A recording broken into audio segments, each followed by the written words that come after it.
Hello everyone. This lecture is on part 2 of The Stranger by Albert Camus. There's a radical change of scene going from part 1 to part 2 of the novel. In part 1, we saw Meursault, the main character, as a man who is most noticeably defined by his body, or his relation to the body as that which is free to enjoy or suffer. Either in enjoyment or suffering, his body is free to feel what it feels. Meursault, the thinking subject, does not constrain his body with conventional ideas about what or how it should or should not feel. In this freedom, the subject experiences the senses acutely, vividly. Now in part 2, that body comes under external restrictions. Meursault is found either in the prison cell or in the dock in the courtroom. He's still the same man who relates to the world by way of his body, and so in this context of the law, he looks much like a fish out of water. There are some humorous moments in this part of the novel, and the humor is due to the defamiliarizing effect of the encounter between this man of the body and the world of the law, or the world that is organized by the law. From the very beginning, we see Meursault being rather awkward or not aligned with this context of law. In the second scene of part 2, Meursault meets with the examining magistrate, and here's a part of their exchange. Quote, "Then he wanted to know if I had hired an attorney. I admitted I hadn't, and inquired whether it was really necessary to have one. 'Why do you ask?' he said. I said, 'I thought my case was pretty simple.' He smiled and said, 'That's your opinion, but the law is the law. If you don't hire an attorney yourself, the court will appoint one.' I thought it was very convenient and that the court should take care of those details. I told him so. He agreed with me and concluded that it was a good law." Unquote. This good law, at this point, Meursault has no reason to distrust, in the same way he didn't have any reason to not befriend Raymond just because he had a bad reputation. Neither the law nor Raymond has harmed him personally, and therefore there's no reason for suspicion. Soon, however, that law proves itself far from good. We already see some hints of that in this early part. Let's look at Meursault's encounter with the attorney who is appointed to defend him. Quote, "The next day, a lawyer came to see me at the prison. He was short and chubby, quite young, his hair carefully slicked back. Despite the heat, I was in my shirt sleeves. He had on a dark suit, a wing collar, and an odd-looking tie with broad black and white stripes. He put the briefcase he was carrying down on my bed, introduced himself, and said he had gone over my file. My case was a tricky one, but he had no doubts we'd win if I trusted him. I thanked him, and he said, 'Let's get down to business.'" Unquote. What Meursault notices is what immediately strikes his senses, how the lawyer is dressed, what he does and says. What should be interesting to us as readers is the lawyer's logic. They would win if Meursault, the defendant, trusted the lawyer. The implication is that the law is not an objective set of rules which can be simply followed to the letter. It's a matter of trusting someone. It has a subjective side to its operation. This is the first sign of the good law being rather different from how it wants to present itself. And then the lawyer asks a question, which becomes a central problem of Meursault's trial as a whole. Quote, "The investigators had learned that I had shown insensitivity the day of Maman's funeral. You understand," my lawyer said. "It's a little embarrassing for me to have to ask you this, but it's very important, and it will be a strong argument for the prosecution if I can't come up with some answers." He wanted me to help him. He asked if I had felt any sadness that day. Unquote. That is the question. Did Meursault feel sad on the day of his mother's funeral? What is interesting is that the lawyer finds it embarrassing to ask this question, indicating once again that legal matters are not free of subjective attitudes. The law is not fully objective or invulnerable to feelings. Meursault's reaction is, as always, straightforward. Quote, "The question caught me by surprise, and it seemed to me that I would have been very embarrassed if I'd had to ask it." Unquote. Here is what all of us need to think about. Why do they think that it is embarrassing to ask this question? What is the meaning of this embarrassment? There may be more than one answer. In any case, the gist of Meursault's answer here is that he had pretty much lost the habit of analyzing himself. Therefore, it is hard for him to tell the lawyer what he wants to know. He may not know it, but Meursault is already catching up with what is being demanded of him, namely, a certain kind of self-analysis. And this is precisely what Meursault is not capable of. Indeed, he makes a statement that pretty much sums up what we talked about in relation to part 1 of the novel. Quote, "I explained to him, however, that my nature was such that my physical needs often got in the way of my feelings." Unquote. On the day of his mother's funeral, he was very tired and sleepy, so he couldn't really pay attention to much else. He also says, quote, "What I can say for certain is that I would rather Maman hadn't died." Unquote. This is, of course, far from satisfactory to the lawyer. This is not an answer that the prosecutor or the jury will accept. This part gives us many clues to Meursault's character, which we began to articulate in part 1. What Meursault wants from his lawyer is not some effective strategist to win the case. What he wants is, what he says, quote, "for things between them to be good." And he adds, "good in a natural way." What does it mean in a natural way? One quick answer we can give is a way that is not mediated by this discourse of self-analysis or discourse ordered by conventional ideas, a way that is immediate, spontaneous. Meursault makes another statement that once again marks him as a stranger to the world. Quote, "I felt the urge to reassure him that I was like everybody else, just like everybody else." Unquote. Is not the dominant discourse of modern man that each person is special, different from everyone else? Meursault does not say this simply to defend himself. His point is really that he's not at all special, and there's little for him to tell of himself. This corresponds to his statement to his boss in part 1, to the effect that one life was as good as another. Let us now turn to a different topic, far from the law that we have been talking about. It concerns the people who are referred to as the Arabs in the novel. We have encountered them a couple of times already. In part 1, they were pursuing Raymond. One of the Arabs is the brother of the woman who was in a relationship with Raymond. Apparently, the Arabs were pursuing Raymond with the intention of revenge because of the way he treated the woman. There's one scene in part 1 where Meursault sees the Arabs and recounts his impression. Let us make a quick return to that passage. Quote, I saw a group of Arabs leaning against the front of the tobacconist's shop. They were staring at us in silence, but in that way of theirs, as if we were nothing but stones or dead trees. Unquote. Two things to note here. First, the Arabs are silent. They're not shown to be speaking much. Second, the Arabs are staring at us in the sense of the French people. Thrust to the foreground this way is the Algeria divided into two worlds, French and Arab. Two separate communities make up Algeria at this time. The fact that they look at French people as if they were nothing but stones or dead trees tells us that there's no room for any kind of communication, empathy, or understanding. It's not that the Arabs look down on the French people as if they were nothing more than stones or dead trees. No. It is simply that the French and the Arabs don't share a language with which to understand each other, understand the world together.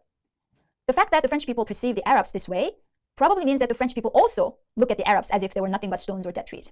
In other words, the experience must be mutual. The fact that the narrative is told from the perspective of a Frenchman does not necessarily mean that the novel excludes the Arabs in any discriminatory way. We might instead say that the novel imitates Meursault's limited perspective. Most importantly, Meursault himself is a stranger to the French community, as we continue to discover. Indeed, it is not impossible to identify a certain proximity between the Arabs and Meursault. If the Arabs are the ultimate other to the extent that they are so different and impossible to relate to for the French people, Meursault is also a stranger to the French community. The Arabs the other, and Meursault the stranger. This proximity between the Arabs and Meursault is something that we should keep in mind. One way to characterize their commonality is the absence of empathy. The Arabs have no empathy that is recognizable to the French people, and Meursault does not experience empathy as a basic mode of relation to other people that the French people take for granted. This is why he is considered by many people during the trial as monstrous. Now, this parallel or proximity or affinity between the Arabs and Meursault is given expression in the following scene back in part 2 of the novel. I quote, The day of my arrest, I was first put in a room where there were already several other prisoners, most of them Arabs. They laughed when they saw me. Then they asked me what I was in for. I said, I killed an Arab, and they were all silent. A few minutes later, it got dark. They showed me how to fix the mat I was supposed to sleep on. Unquote. That silence does not mark any enmity between the two communities. It rather marks the absence of common language to capture their relation, which is neither friendly nor antagonistic in any simple way. Meursault simply states the fact he killed an Arab. Although this statement marks him as non-Arab and therefore obviously French, what follows is no aggression but silence. But that too soon expires. It doesn't have any consequences. Neither party, the Arabs nor Meursault, dwells on it. They pass over that awkward moment in silence. Then Arabs teach Meursault how to fix the mat. What does this gesture mean if not a community? This is the strange bit. It is silence, not speech, that leads to this community. In other words, that awkward moment of cultural clash gives way to this bond over immediately physical needs, how to sleep better in the prison cell. This bond is possible precisely in the absence of any forced reference to the two communities. They know it, but it doesn't matter. As Meursault often says, it doesn't matter. It's not important. The characterization of the Arabs, like Meursault himself, as silent is important because the courtroom is all about the production of words, of drama. As we will see, lots of shouts, gesticulations, and forced arguments fill the trial. The Arabs represent exactly the opposite of that world. This idea comes through clearly in the scene of Marie's visit to the prison. Marie is among many visitors, mostly women, visiting their male relatives. This is Meursault's impression of the scene. Quote, Most of the Arab prisoners and their families had squatted down facing each other. They weren't shouting. Despite the commotion, they were managing to make themselves heard by talking in very low voices. Unquote. And then a similar remark follows on the next page. Quote, The murmuring of the Arabs continued below us. Unquote. The characterization of the Arabs as silent, or as people who can somehow communicate underneath the commotion of the place, this is similar to how Meursault experiences his own trial. There's a lot of commotion in the courtroom. People are talking, and most importantly, people are talking about him. And yet, he is the silent onlooker, stranger to the scene. At this point, I would like to propose a couple of questions for everyone to think about. The first is the story in the piece of newspaper that Meursault finds stuck under his bed. It is about a man who left his Czech village to seek his fortune. He eventually becomes a wealthy man and comes back to his village to pay a surprise visit to his mother and sister, only to be murdered by them. Meursault concludes the story with the following reflection. Quote, I thought the traveler pretty much deserved what he got, and that you should never play games. Unquote. What interests us is not just the story, but Meursault's impression. How can we read this in the context of his character as we have delineated so far? The second question concerns the strange little woman from Celeste's restaurant. She is in the audience at Meursault's trial. Meursault refers to her as, quote, the little robot woman, unquote. What is the textual significance of her presence at the trial? We now arrive at the trial itself. The trial scene is where we really taste the meaning of the absurd. Many of you have probably heard of the term absurd in relation to Albert Camus, even the curious derivative, absurdism. We will continue to develop the philosophical sense of the absurd over the course of the semester. At this point, I would like to point out the basic sense of the absurd at two levels. The first is the colloquial sense of the word absurd. Meursault is at his own trial. He arrives at the courtroom, and he senses that everything that is happening in the courtroom does not accord with the context. Let's go to the beginning of chapter 3. Quote, "We waited, seated near a door through which we could hear voices, shouts, chairs being dragged across the floor, and a lot of commotion, which made me think of those neighborhood fetes when the hall is cleared for dancing after the concert." Unquote. Further on, quote, "I noticed then that everyone was waving and exchanging greetings and talking as if they were in a club where people were glad to find themselves among others from the same world. That is how I explained to myself the strange impression I had of being out man out, a kind of intruder. Yet the reporter turned and spoke to me with a smile. He told me that he hoped everything would go well for me. I thanked him, and he added, 'You know, we've blown your case up a little. Summer is the slow season for the news, and your story and the parasite were the only ones worth bothering about.' Then he pointed in the direction of the group he had just left at a little man who looked like a fattened up weasel. He told me that the man was a special correspondent for a Paris paper. Actually, he didn't come because of you, but since they assigned him to cover the parasite trial, they asked him to send a dispatch about your case at the same time. And again, I almost thanked him, but I thought that would be ridiculous. He waved cordially, shyly, and left us. We waited a few more minutes." Unquote.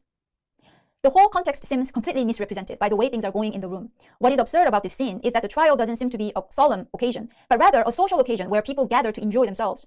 The incongruence of the atmosphere and the function is the first level of absurdity. There's another level which bears on the very meaning of criminality. Consider what the journalist says. He explains to Meursault that the newspaper blew up his case because the season is slow. He doesn't even try to hide the fact that criminal cases are but diversion for newsreaders. As if that were not sufficiently absurd, the journalist adds that Meursault's case was secondary to another case that was the real interest of the Parisian newspaper. What happens to Meursault while he's watching this bizarre scene? He experiences what might be called a division of the self. He says, quote, "And I had the odd impression of being watched by myself," unquote. There is more than one Meursault. There's the Meursault watching and the Meursault being watched. Is this division not second nature to modern men? If anything, modern people have trouble escaping that division. Meursault, up to this point, has been spared that division. His bodily experience of the world has constituted a zero-sum relation with this division, inherent to the modern subject. In this scene, he was not quite modern until, in this sense, he was not quite modern until this point. At the same time, he's still very much the Meursault who relates to the world without the lens of conventions that society requires. When the prosecutor speaks harshly against him, Meursault once again reacts like a child. Quote, "I had this stupid urge to cry because I could feel how much all these people hated me," unquote. So on the one hand, he is experiencing the division, the development of self-consciousness. But on the other hand, he is the same man who has this remarkable innocence in his relation to the world. For a change, the absurdity of the courtroom scene receives a good summary from the defending lawyer. There are testimonies by the witnesses, and there's a humorous moment when Monsieur Perez is questioned. The most important question posed to him concerns the matter with which we are already familiar, Meursault's relation to his mother, more specifically, how he felt about her death. The prosecutor asks Monsieur Perez whether he saw Meursault cry, and the answer is no. At this point, the defending lawyer interrupts. Quote, "He asked Perez in what seemed to be an exaggerated tone of voice if he had seen me not cry," unquote. The answer is, once again, no. So he didn't see him cry, but he did not see him not cry either. The audience laugh. I quote, "And my lawyer, rolling up one of his sleeves, said with finality, 'Here we have a perfect reflection of this entire trial. Everything is true and nothing is true,' unquote." This is a good summary of the absurd. We have considered the circumstantial sense of the term absurd. The trial is supposed to embody justice, objectivity, and solemnity. Yet the courtroom looks more like a theater. What unfolds there are verbal and gestural performances and emotional outbursts. Absurd is the non-alignment between what the trial is meant to be and its actual reality. The defending lawyer's reference to the ambivalence of truth is a great segue to the more philosophical sense of the word absurd, of which we find succinct articulations in the testimonies given by Céleste and Raymond. First, Céleste, the owner of the restaurant that Meursault frequents. I quote, "He was asked if I was a customer of his, and he said yes, but he was also a friend. What he thought of me, and he answered that I was a man. What he meant by that, and he stated that everybody knew what that meant. If he had noticed that I was ever withdrawn, and all he would admit was that I didn't speak unless I had something to say," unquote. Céleste hereby confirms what we already know about Meursault, that he doesn't speak unless he has something to say. That's sincerity, as Albert Camus understood regarding Meursault's character. Speech is not what he manipulates. Let's continue. Quote, "The prosecutor asked him if I kept up with my bill. Céleste laughed and said, 'Between us, those were just details.' He was again asked what he thought about my crime. He put his hands on the edge of the box, and you could tell he had something prepared. He said, 'The way I see it, it's bad luck. Everybody knows what bad luck is. It leaves you defenseless,' unquote." For the second time, Céleste uses the formulation, "everybody knows what it means." He's saying everybody knows what it means to be a man, and everybody knows what bad luck is. Leaving aside the apparently essentialist claim about the male sex, as for the second point about bad luck, it's easy to corroborate. If you look back on how the crime happened, it's not difficult to agree with this characterization, at least in the sense that Meursault had no motive. He just happened to be there, and conditions came together in such a way that he couldn't resist pulling the trigger. In terms of bad luck and how that can leave one defenseless, I think that everybody truly knows this. In the same way, good luck just happens to one. One does not work for it, yet it comes. This is what we call good luck. Both good luck and bad luck, they are what we would call contingent. They are contingent. They do not follow any logic or reason. So we cannot account for it. We can only explain things by relying on a language shared with others, which itself relies on reason that operates universally. But when luck happens, we cannot explain it because it exceeds reason, language, and therefore universal reality. The same idea appears in Raymond's testimony, where he says that everything that happened at the beach was really chance. And there too, it's difficult not to accept Raymond's explanation. Remember how Meursault came to write Raymond's letter to the Arab woman, who then came back to him. Then followed Raymond's abusive treatment of her, which led to the woman's brother pursuing Raymond for revenge. All of that culminated in Meursault's crime at the beach. We know that Meursault's part in this entire event is contingent. Here then, we come to an absurd conclusion. Namely, what everybody knows is precisely excluded from the court of law. The law can accept only the explanation that can be made, presented, or argued. The law can function only to the extent that it ignores what everybody knows, but for that very reason cannot articulate. The law is supposed to be objective and universal, yet as such excludes precisely what counts as universal knowledge, that is to say, what everybody knows. This absurdity culminates in the miscarriage of justice for Meursault. Recall how his defense lawyer summed up the trial. Quote, "Is my client on trial for burying his mother or for killing a man?" Unquote. We have seen how the trial has devolved. It started with the correct intention to put Meursault on trial for murder, but increasingly became a trial of the man himself. Why did that happen? Because Meursault's murder of the Arab is too much of a contingency. It defies explanation. It was by chance that Meursault killed the Arab. How can a chance event be tried, judged, penalized? It cannot. What remains for the court of law to do is to move away from that obscure event of chance and instead identify some other event that can be explained, judged, and punished. And that happened to be Meursault's relation with his mother. Or more specifically, Meursault's incapacity for empathy or common human emotions in general. So that became the ground of condemnation, a crime to punish. The law then becomes ridiculous.